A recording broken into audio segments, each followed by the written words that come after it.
صلی اللہ علیہ اجمعین آمین۔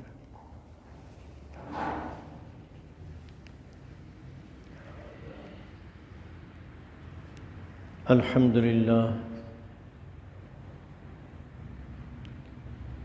الحمد للہ الذی لم یزل ولا یزال حیا قیوما عالما مدبرا سمیعا بصیرا،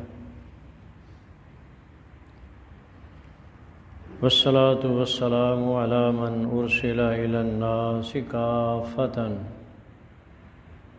بشیرا ونذیرا،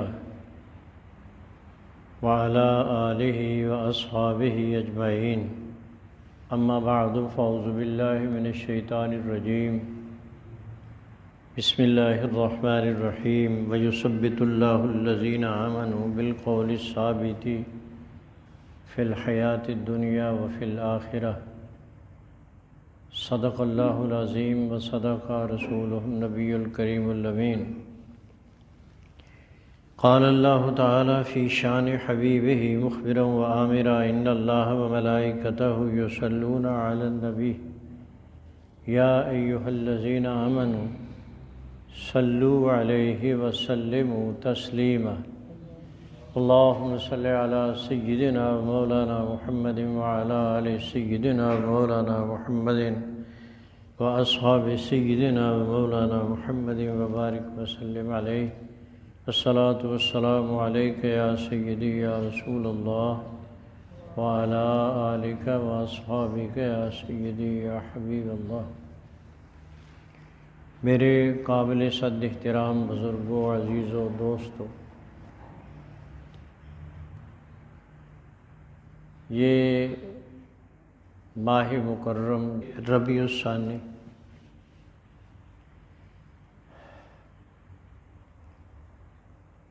اس کی 11 تاریخ حضور سیدنا غوث اعظم شیخ عبد القادر جیلانی قدس سرہ العزیز آپ کا یوم وصال ہے۔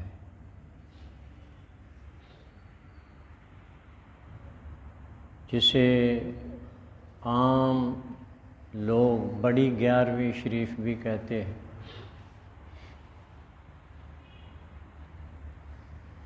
آج آپ کی سیرت طیبہ، حالات زندگی کے بارے میں چند گزارشات کروں گا، لیکن اس سے پہلے چند منٹ آپ کے لوں گا۔ پچھلے جمعے ایک مضمون میں نے عرض کیا تھا اور وہ پھر شروع بھی نہیں ہو سکا، اور آپ کو یاد ہوگا کہ میں نے عرض کیا تھا کہ کچھ لوگ ایسے ہیں جو آقا دو عالم صلی اللہ علیہ وسلم کے والدین کریمین کے بارے میں کچھ اچھا عقیدہ نہیں رکھتے، اور یہاں تک وہ کہتے ہیں کہ وہ دنیا سے ایمان کے ساتھ نہیں گئے تھے، والعیاذ باللہ۔ میں بڑے اختصار کے ساتھ بڑی موٹی موٹی باتیں کچھ آپ کے لیے عرض کرتا ہوں، تاکہ آپ کے ذہن میں یہ مسئلہ آ جائے اور ان کہنے والوں کو آپ یہ بات کہہ سکیں کہ جو آپ کہتے ہیں یہ درست نہیں ہے۔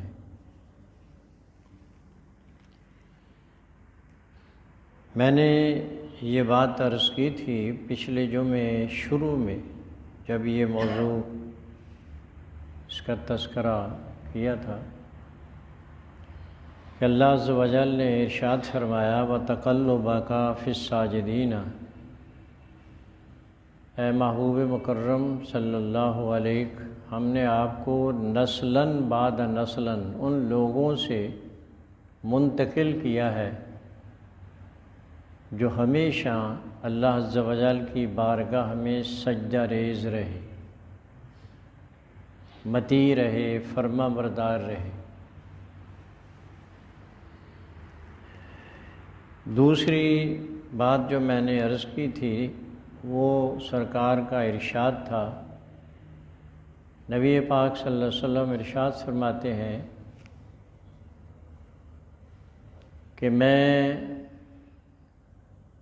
پاک پشتوں سے پاک رحموں کی طرف منتقل کیا گیا۔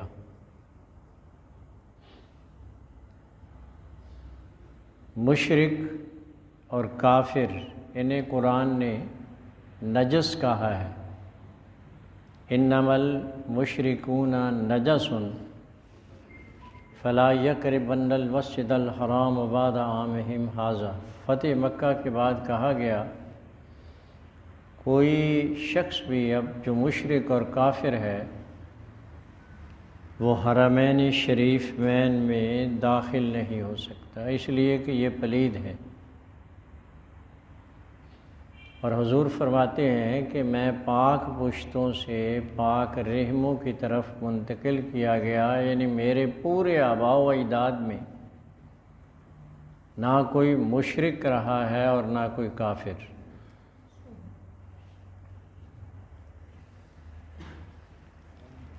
اس مسئلے کو بڑے موٹے سے الفاظ میں سمجھنے کے لیے ایک تھوڑی سی بات وہ ذہن میں تمہید کے طور پہ وہ سمجھ لیں۔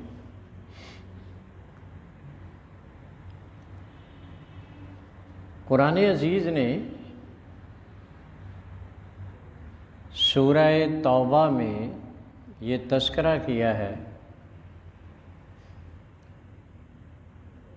ما کان للنبی والذین آمنوا ان یستغفروا للمشرکین ولو کانوا اولی قربی۔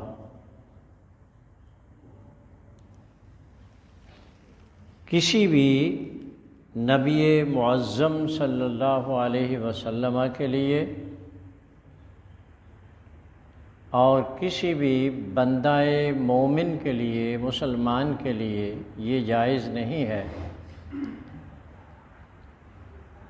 کہ وہ اپنے ان عزیز و اقارب، اپنے ان کے رشتہ دار جو دنیا سے کفر کی حالت میں، شرک کی حالت میں چلے گئے، ان کے لیے استغفار کریں۔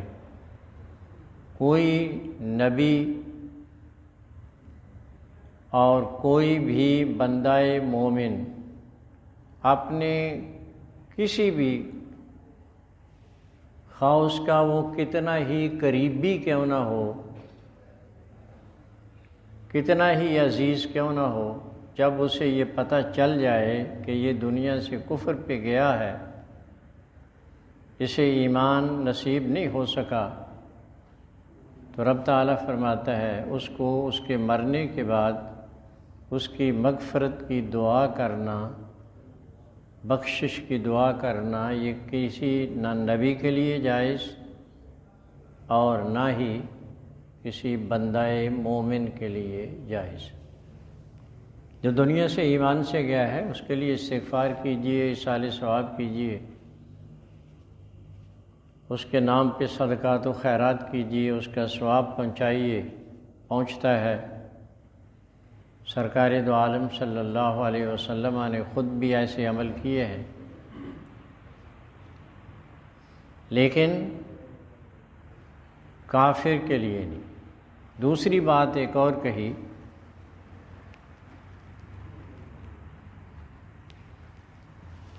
منافقین اور مشرکین کے بارے میں یہ بات کہی وَلَا تُصَلِّ عَلَىٰ أَحَدٍ مِّنْهُمْ مَاتَ أَبَدًا وَلَا تَقُمْ عَلَىٰ قَبْرِهِ۔ کو کافر مر جائے، منافق مر جائے، مشرک مر جائے، کافر مر جائے تو نہ تو اس پہ آپ جنازہ پڑھیں اور نہ ہی اس کی قبر پہ کبھی قیام کریں، کھڑے بھی نہ ہوں۔ یہ دو آیتیں اپنے ذہن میں آپ نے رکھنی ہیں۔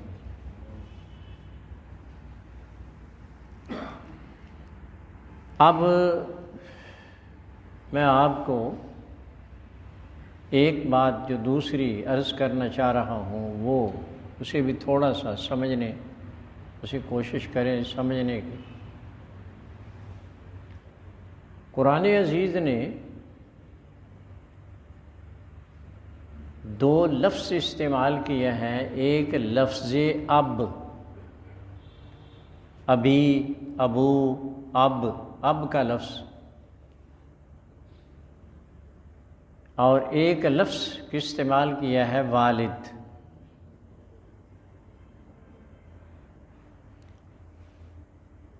اب ان دونوں میں تھوڑا سا جب آپ فرق سمجھائیں گے تو مسئلہ بڑا آسان ہو جائے گا۔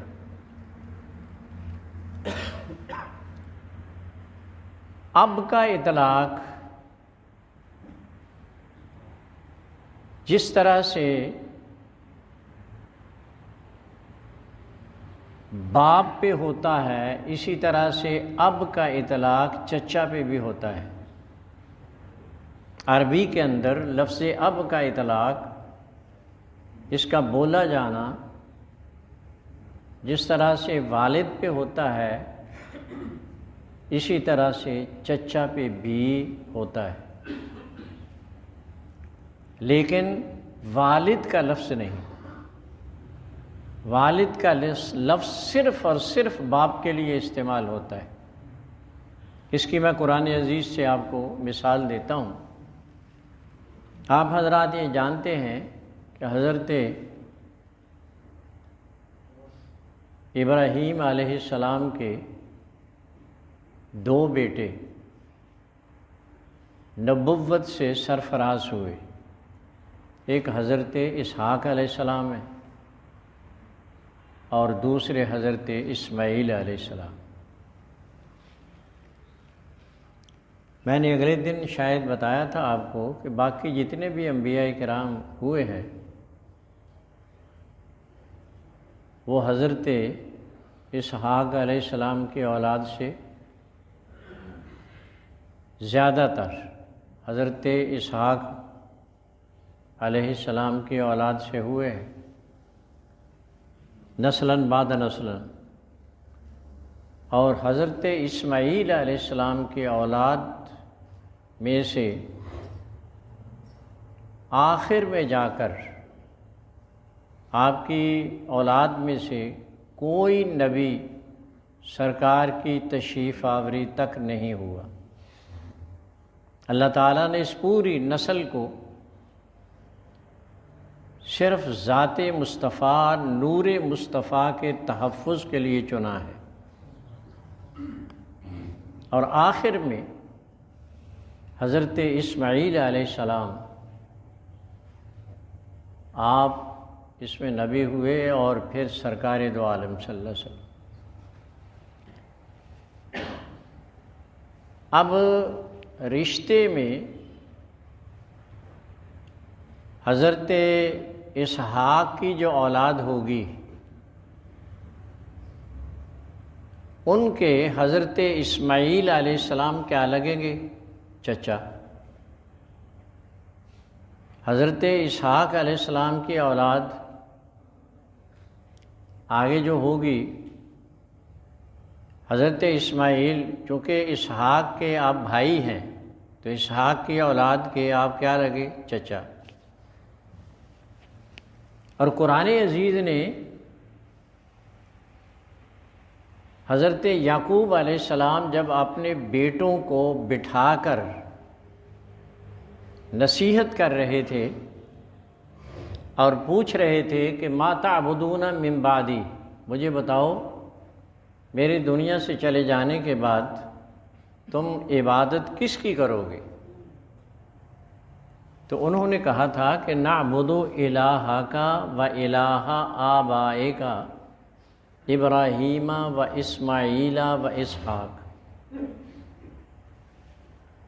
کہ ہم عہد کرتے ہیں کہ جو آپ کے الہ ہیں، آپ کے اللہ، آپ کے پیدا کرنے والے ہیں، و الہ آبائے، یہ لفظ آبا استعمال کیا، یہ اب کی جمع ہے، آپ کے آباء و اجداد، ان میں آپ کے آباء میں جن کو شمار کیا وہ حضرت ابراہیم، حضرت اسماعیل اور باقی انبیاء کرام، تو اس میں حضرت اسماعیل علیہ السلام کا بھی شمار کیا، جبکہ اسماعیل علیہ السلام چچا ہیں، باپ نہیں ہیں، باپ حضرت اسحاق ہیں۔ تو پتہ چلا کہ لفظ اب کا اطلاق جس طرح سے باپ پہ ہوتا ہے، اسی طرح سے اس کا اطلاق چچا بھی ہوتا ہے، لیکن والد کے لیے نہیں۔ والد کا لفظ صرف اور صرف باپ کے لیے استعمال۔ اس کی میں ابھی مثال دیتا ہوں، پہلے اصل مسئلے کی طرف۔ کہ یہ میں نے جو تمہیداً 2-3 باتیں کہیں، یہ کیوں کہیں؟ یہ لوگ جو حضور اکرم صلی اللہ علیہ وسلم کے والدین کریمین کے بارے میں اس طرح کے الفاظ یہ نازیبہ کہتے ہیں، وہ خاص کر ہٹ کرتے ہیں۔ ایک تو حضور کے والدین کو براہ راست علیہ باللہ کہ یہ ایمان سے دنیا سے نہیں گئے تھے، یہ کہتے ہیں۔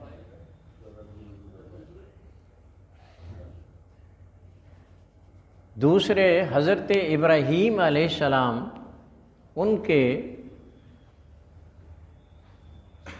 کے لیے قرآن عزیز نے ایک لفظ استعمال کیا، اذ قال ابراہیم لأبیہ آزر اتتخذ اصناما۔ حضور کی نسب میں، سرکار کے نسب میں حضرت ابراہیم علیہ السلام آتے ہیں، اور حضرت ابراہیم علیہ السلام کہہ رہے ہیں اذ قال ابراہیم لأبیہ آزر۔ اب اس کا وہ ترجمہ یوں کرتے ہیں کہ جب ابراہیم علیہ السلام نے اپنے باپ آزر کے لیے کہا کہ لا لما تتخذ اصناما، تو اللہ عز و جل کو چھوڑ کے ان معبودان باطلہ بنائے ہوئے بتوں کو معبود کیوں سمجھتے ہو؟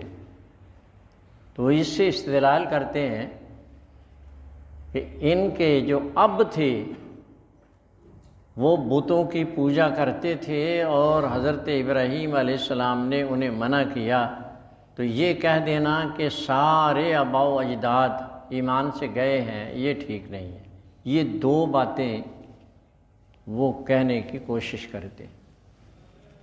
جب ایک تو بات میں نے ابھی آپ کے لیے عرض کی ہے کہ سیدنا ابراہیم علیہ السلام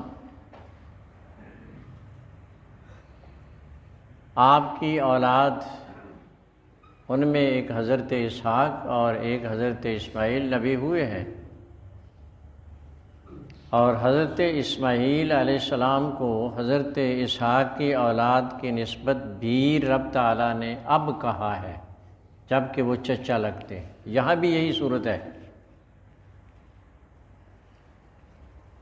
کہ آزر جو ہیں، آزر جس کا تذکرہ قرآن نے کہا ہے اذ قال ابراہیم لأبیہ آزر، وہ حضرت خلیل اللہ علیہ السلام کے چچا ہیں۔ اب میں اس کی دلیل آپ کے لیے عرض کرتا ہوں، اسے بڑے غور سے سننا۔ میں نے آپ کو ایک آیت پڑھ کے سنائی سورہ توبہ کی، ما کان للنبی والذین آمنوا ان یستغفروا للمشرکین ولو کانوا اولی قربی۔ کسی نبی کے لیے، کسی مومن کے لیے یہ جائز نہیں ہے کہ اس کا کتنا ہی قریبی کیوں نہ دنیا سے چلا جائے، اگر وہ کفر پہ مرا ہے، شرک پہ مرا ہے، کفر پہ مرا ہے، تو اس کے لیے اس کے مرنے کے بعد استغفار نہیں کر سکتا، اس کے گناہوں کی مغفرت کی دعا نہیں مانگ سکتا۔ ایک دوسرے قرآن عزیز نے سرکار کو مخاطب کر کے کہا کہ لا ولا تصلی علی احد منہم مات ابدا ولا تقم علی قبرہ۔ اے حبیب اکرم صلی اللہ علیہ کہ اگر یہ کافروں میں سے کو مر جائے، منافقوں میں سے کو مر جائے، تو آپ ان کی جنازے کی نماز بھی نہ پڑھیں اور کبھی ان کے لیے دعائے مغفرت بھی نہ کریں۔ اب آئیے، جب آپ یہ بات سمجھ گئے کہ کتنا ہی قریبی کیوں نہ ہو، مرنے کے بعد اس کے لیے کسی مومن، کسی نبی کے لیے، مومن کے لیے نہ جنازہ پڑھنا جائز، نہ استغفار کرنا جائز۔ اب حضرت سیدنا ابراہیم خلیل اللہ علیہ السلام کا اگر دعا کرنا اپنے والد کے لیے ثابت ہو جائے تو اس کا معنی یہ بنے گا کہ جن کے لیے کہا گیا کہ بتوں کی پوجا نہ کرو اور اب کا لفظ استعمال ہوا، وہ باپ نہیں تھے، وہ چچا تھے۔ آپ حضرات بلا ناغا ہر نماز میں، نفلوں میں، سنتوں میں، فرائض کے اندر، واجبات کے اندر، اتحیات پہ جب بیٹھتے ہیں تو ایک دعا پڑھتے ہیں، رب اغفر لی ولوالدی وللمؤمنین یوم یقوم الحساب، پڑھتے ہیں نا یہ دعا۔ اس کا کیا معنی ہے؟ رب اغفر لی، یا اللہ مجھے بخش دے، ولوالدی، یہاں لفظ والد استعمال ہوا، میرے والدین کو بخش دے، یہ تثنیہ کا صیغہ ہے، اس میں والدہ بھی آتی ہے، والد بھی آتے ہیں۔ ولوالدی، میرے والدین کو بخش دے، اور یہ دعا ہے خلیل اللہ علیہ السلام کی۔ آپ نے جب بیت اللہ کی تعمیر کی ہے تو وہاں کھڑے ہو کے یہ دعا مانگی ہے، اور قرآن عزیز میں اس دعا کا تذکرہ ہے۔ سورہ ابراہیم کے اندر اس دعا کا تذکرہ ہے کہ آپ نے وہاں کھڑے ہو کے یہ دعا مانگی ہے، رب اجعلنی مقیم الصلاۃ ومن ذریتی ربنا وتقبل دعا ربنا اغفر لی ولوالدی وللمؤمنین یوم یقوم الحساب۔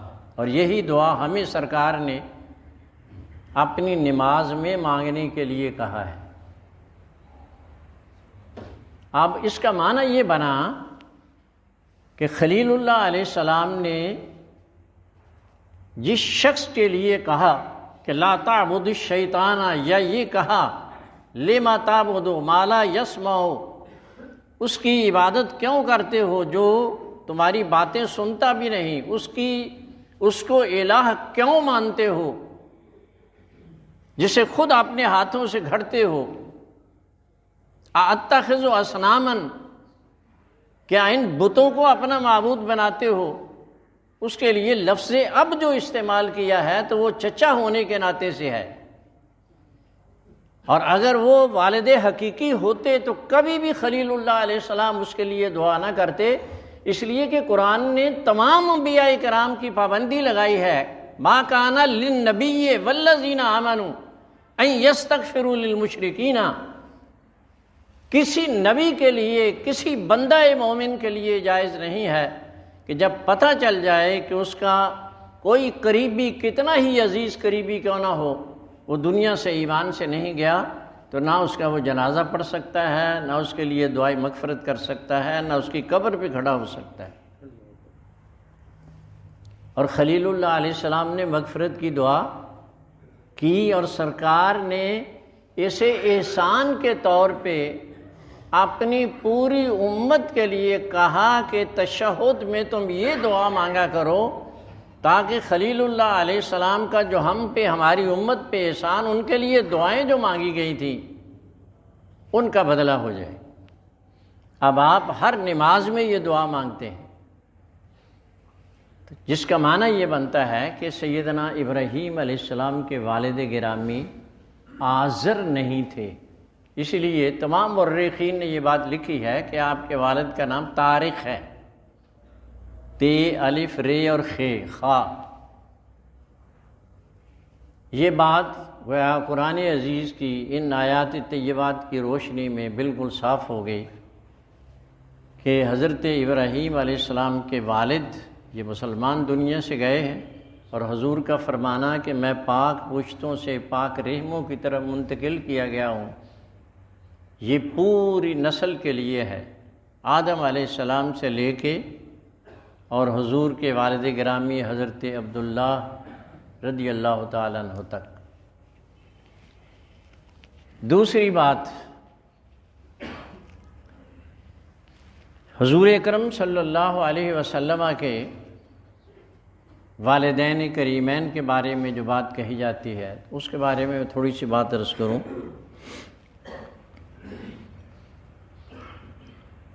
سیدنا عیسیٰ روح اللہ علیہ السلام بنی اسرائیل کے آخری نبی اس دنیا میں مبعوث ہوئے۔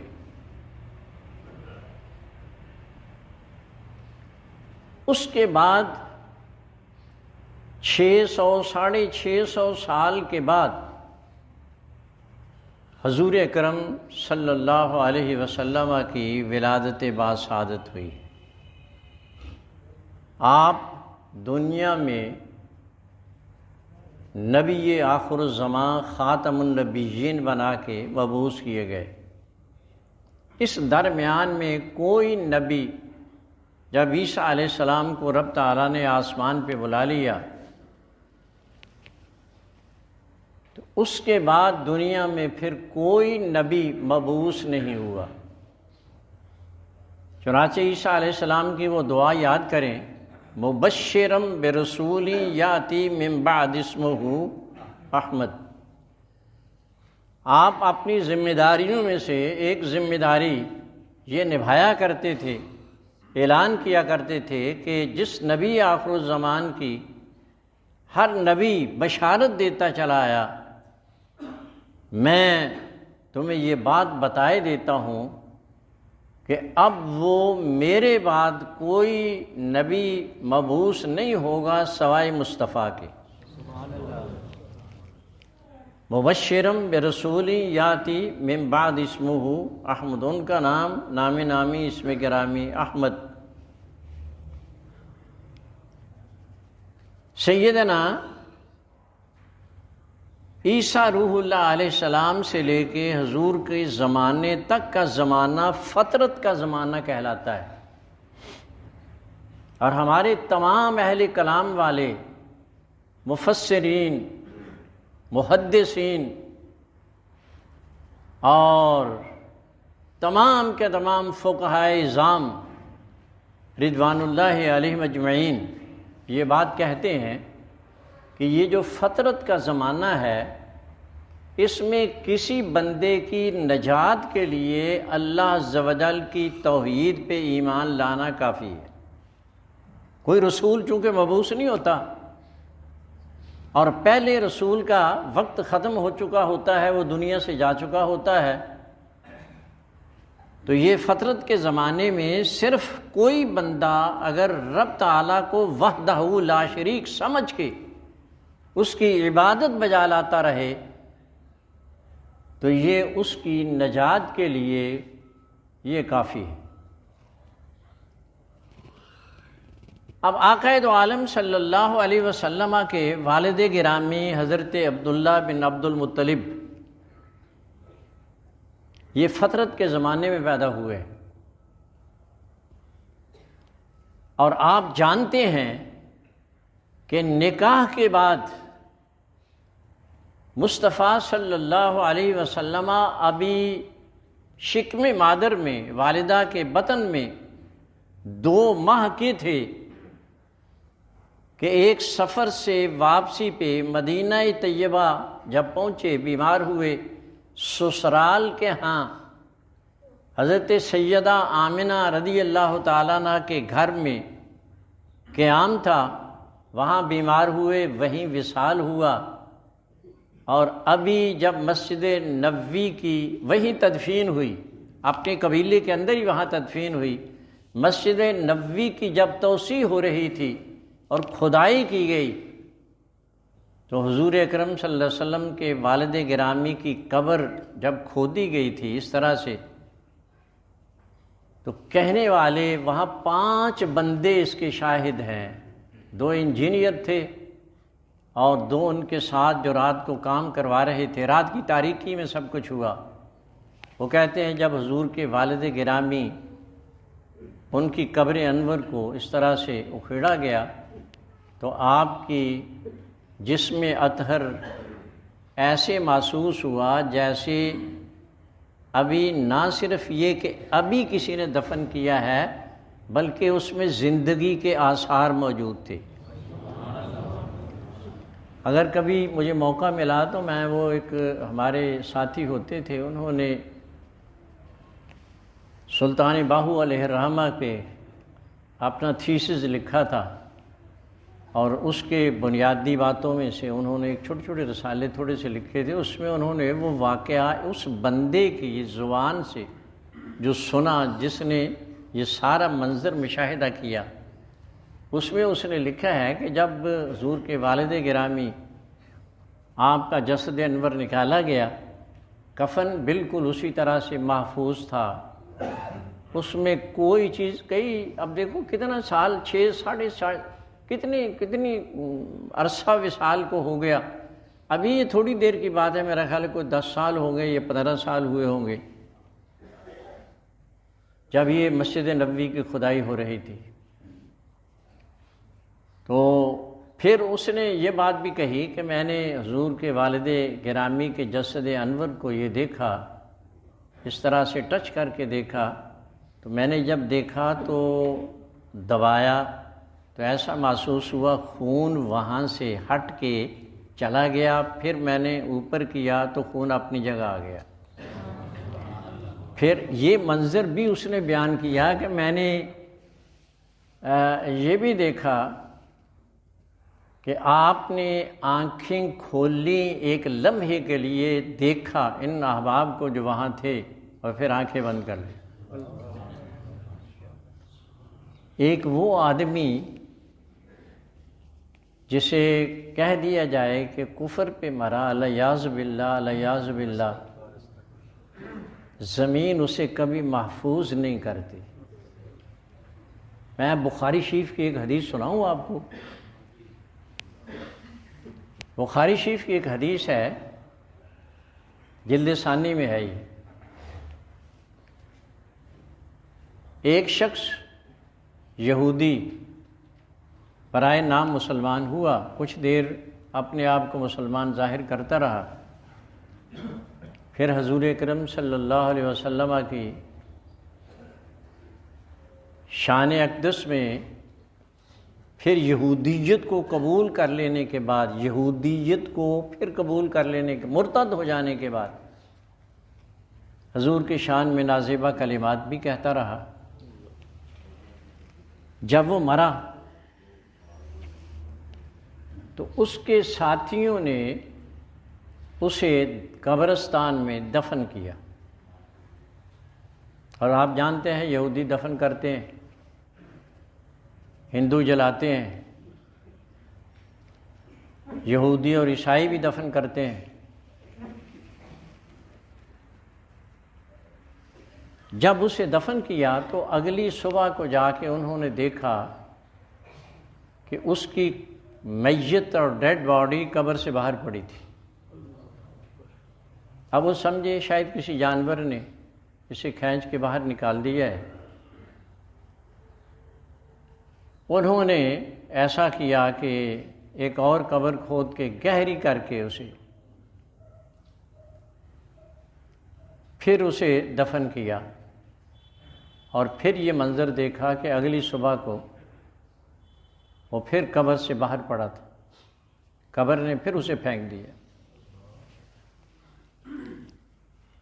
پھر پہلے تو وہ سمجھے یہ کسی مسلمان کی شرارت ہے یا کسی نے دیکھ لیا ہے اس لیے کیا ہے، پہلے دن جانور کا، پھر یہ سوچا کسی مسلمان نے کیا ہے، اور پھر جب تیسرے دن اس کی ڈیڈ باڈی پھر وہاں باہر دیکھی تو کہنے لگے نہیں، یہ معاملہ کچھ اور ہے۔ اب وہ ویسے ہی چھوڑ کے چلے آئے اور درندوں نے اسے کھا بھی لیا، جس کا معنی یہ ہے کہ جو اللہ اور اس کے نیک بندوں کا گستاخ ہوتا ہے رب تعالیٰ کبھی لوگوں کو دکھانے کے لیے کہ ہم ان کے ساتھ یہ حشر بھی کر سکتے ہیں، زمین اس کو قبول کرنے کے لیے تیار نہیں ہوتی۔ اور جس شخص کی میت پہ یہ کیفیت طاری ہوئی ہو کہ وہ ایسے لگے جیسے زندہ، پھر باقاعدہ جنت البقیع میں، بقیع کے اندر آپ کے والد گرامی کی تدفین ہوئی ہے۔ اب آئیے میں یہ بات باقی جو ہے نا پھر وہ میں آپ کو کسی وقت سناؤں گا۔ میں نے اصل میں آپ سے یہ بات عرض کی تھی کہ حضور غوث اعظم قدس سرہ العزیز کے کچھ حالات زندگی، آج چونکہ یہ ماہ مکرم جا رہا ہے ربیع الثانی، جس کی آج کتنی ہے، 5 ہے، 5 تاریخ، 6 تاریخ ہے۔ اس کی 11 تاریخ کو حضور سیدنا محی الدین شیخ عبد القادر جیلانی قدس سرہ العزیز کا یوم وصال ہے،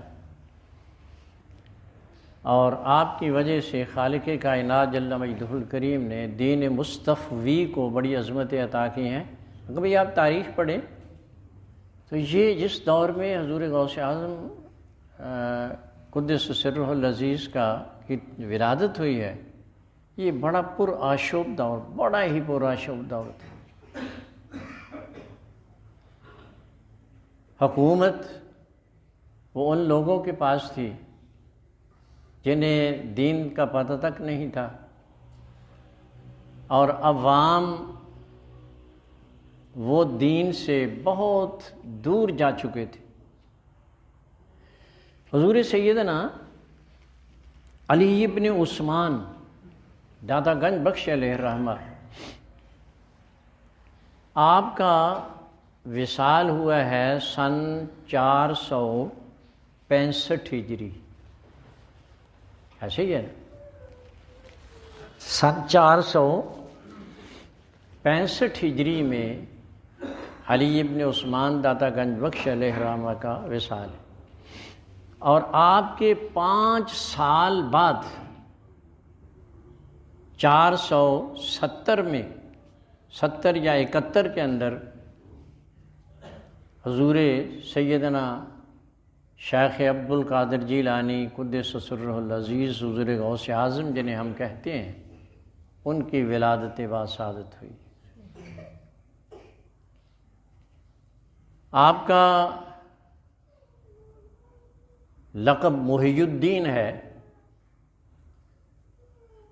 اور نام آپ کا عبد القادر اور جیلان کے آپ رہنے والے ہیں، پیدائش وہاں کی ہے، اس لیے جیلانی کہتے ہیں۔ محی الدین آپ کو اس لیے کہتے ہیں کہ ایک دن آپ جا رہے تھے، راستے میں ایک بڑا ضعیف ناتواں آدمی ایسا بیٹھا ہوا تھا کہ جس سے اٹھا نہیں جاتا تھا، ہلا نہیں جاتا تھا، کرا رہا تھا۔ اس نے آپ کو جب آتے ہوئے دیکھا، متوجہ ہوئے، اور اس جو آدمی کو جو بیچارہ ہل نہیں سکتا تھا، اس کا ہاتھ پکڑا، اسے اٹھایا تو وہ کھڑا ہو گیا، اور ایسے محسوس ہوا کہ جیسے یہ تندرست و توانا ہو گیا ہے۔ تو وہ جو شخص نہایت ہی ناتواں کمزور تھا، وہ آپ سے عرض کرنے لگا، کہنے لگا، آپ جانتے ہیں میں کون ہوں؟ آپ فرمانے لگے، آپ ہی بتا دیں کون ہے آپ؟ کہا، میں دین مصطفی ہوں، اور میں ان لوگوں کی ناوابستگی کی وجہ سے ایسا ہو گیا ہوں جیسا آپ دیکھ رہے ہیں، اور آپ کی وجہ سے مجھے رب تعالیٰ توانائی عطا کرے گا، پھر سے آپ دین مصطفیٰ کو زندہ کریں گے۔ اس لیے آپ کو محی الدین زین کے زندہ کرنے والے یہ کہلاتے ہیں۔ والدہ محترمہ کا نام امت الجبار فاطمہ ہے اور والد گرامی کا نام ابو صالح موساز جنگی دوست بھی کہلاتے ہیں، اور والد اور والدہ کی طرف سے آپ حسنی بھی ہیں اور حسینی بھی ہیں۔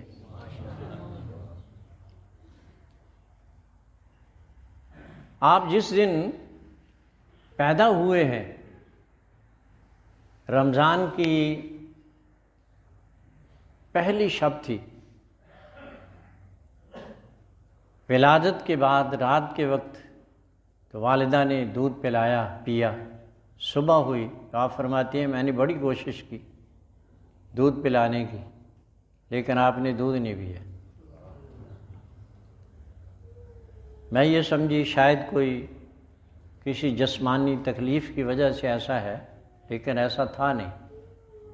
شام کو جب میں نے لوگوں نے روزے افطار کیے اور پھر میں نے دودھ پلانے کی کوشش کی تو آپ نے باقاعدہ دودھ پیا، گویا یہ بات بتائی کہ رمضان احترام کا مہینہ ہے، اگرچہ میں مکلف احکام شرع تو نہیں ہوں لیکن میں احترام رمضان کر سکتا ہوں۔ یہ آپ کا پہلا دن تھا، پھر ایسا ہوا، یہ بات کوئی ایسی نہیں تھی کہ انہونی سی۔ اگلے سال ایسا ہوا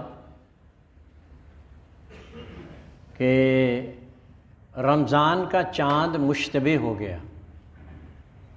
بادل بادل ہوں گے، کسی جگہ بادل ہوتے ہیں کسی جگہ نہیں ہوتے۔ چاند دیکھا گیا، نظر نہیں آیا۔ کسی نے مشورہ دیا کہ جا کے سادات گھرانے سے پوچھو اس بچے کی کیا کیفیت ہے، اگر تو بچے نے دودھ پی لیا ہے پھر تو رمضان نہیں ہوگا، نہیں پیا ہے تو پھر رمضان ہوگا۔ آ کے والدہ سے پوچھا گیا، آپ فرمانے لگی، پوچھا یہ کہ آیا چاند کی شہادتیں آئیں آپ کے پاس؟ کہا شہادت تو کوئی نہیں آئی لیکن میرے بیٹے نے صبح سے ابھی تک دودھ نہیں پیا، اور پھر کچھ دیہاتوں سے تھوڑی، ابھی وہ لوگ وہیں تھے کہ کچھ دیہاتوں سے دور و دراز سے وہاں سے شہادتیں آ گئیں کہ چاند ہو گیا ہے۔ یہ بزرگ وہ ہیں جو اپنی پیدائش سے لے کے اپنی زندگی کے آخری لمحے تک شریعت مصطفی کا وہ احترام کرتے ہیں کہ رب تعالیٰ انہیں مقام قرب کی وہ منزلیں عطا کرتا ہے جو کسی اور کو نہیں۔ اسی لیے آپ کو کتب کہتے ہیں، کتب الاقطاب، کتب کا لفظ ہے آپ کے لیے۔ یہ منازل جس طرح سے یہ دنیوی مقامات کے لیے منازل ہوتی ہیں، یہ بھی ایک منزل ہے۔ یہ ایک بات میں عرض کر کے اس کے بعد ٹائم آپ کا بہت زیادہ ہو گیا۔ آپ نے دیکھا ہوگا دیہاتوں میں چکیاں بیویاں پیستی تھیں، اس کا ایک نیچے پڑ ہوتا، اس پڑ کے درمیان وہ پتھر، اس کے درمیان ایک کلی ہوتی تھی، کلی۔ عربی میں کتب کا لفظ اس کلی کے لیے استعمال ہوتا ہے۔ اس کی حیثیت کیا ہوتی ہے؟ وہ ساری چکی اس کے گرد گھومتی ہے، ایسے ہی ہے نا؟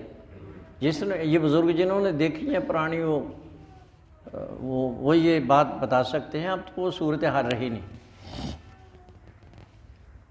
اس کی ایک بڑی خاصیت ہے، اس کتب کی ایک کلی کی بڑی خاصیت یہ ہے، اس میں دانے ڈالتے ہیں تو جو اس کلی سے دور ہو جاتے ہیں پس جاتے ہیں، ایسے ہے نا؟ اور جو کلی سے آ کے ملصق ہو جاتے ہیں وہ پسنے سے بچ جاتے ہیں۔ یہ بات ظاہر کرتی ہے کہ ان اللہ کے نیک بندوں کو یہ اللہ نے شرف عطا کیا ہے کہ جو ان سے دور ہوتے ہیں مار کھا جاتے ہیں، اور جو ان کے قریب آ جاتے ہیں بچ جاتے ہیں۔ باقی باتیں میں انشاءاللہ پھر عرض کروں گا اگلے جمعے۔ دعا کریں جو باتیں میں نے عرض کی ہیں اللہ تعالیٰ اسے قبول فرما لے۔